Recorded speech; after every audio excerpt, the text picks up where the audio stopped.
නිදොස් වගේ හිතතු හඬගා කීවා මුළු රජ මැදුරම දෙදොරුම් කෑවා පවෙටු රජුනි සත්‍යය වැටහෙවා අනිත් සලඹ ගලවා පෙන්නුවා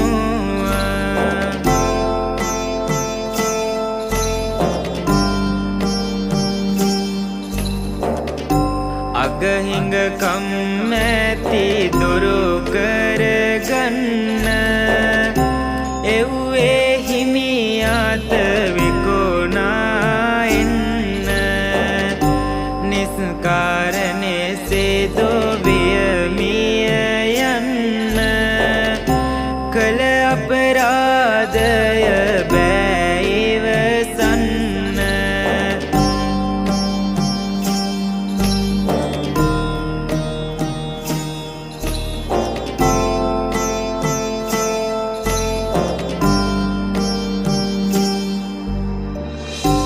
කේන්තෙන් අත සලඹ එසෙව්වාය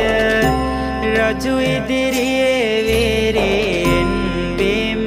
ගැසුවාය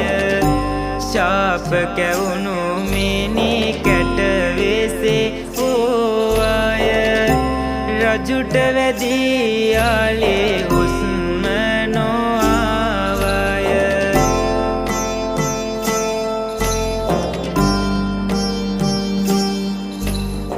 සම්පූර්ණ වීඩියෝව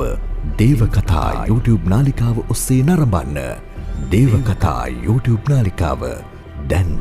සබස්ක්‍රයිබ් කරන්න.